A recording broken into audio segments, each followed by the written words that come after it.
Hello, हम रमा अनुपमा अहाँ सब गोटा के प्रणाम आ स्वागत करै छी। एक छठि के गीत सुना रहल छी। जँ नीक लागे तो लाइक शेयर कमेंट जरूर करब और चैनल के सब्सक्राइब कर लेब।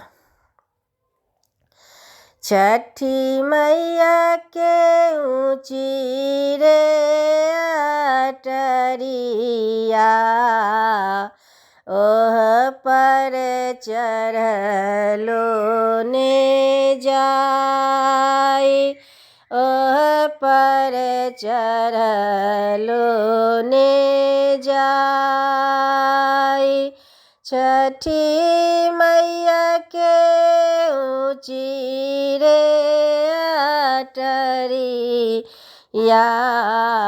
ओह पर चढ़लो ने जाय, ओह पर चढ़लो ने जाय।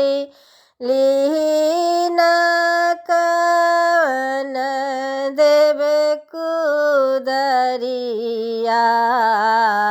घटिया दीन बनाय, घटिया दीन बनाय। पेहनी न कवन देबे पियरिया,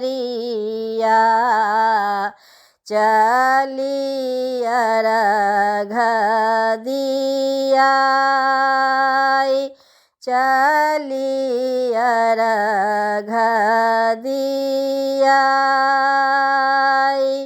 पेहनी न कवन देबे पियरिया,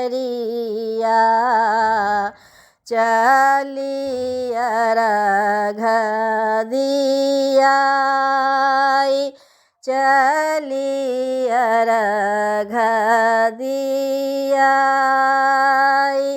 छठी मैया के ऊँची रे अटरिया, ओह पर चढ़लो ने जाय, ओह पर चढ़लो ने जाय, ओह पर चढ़लो ने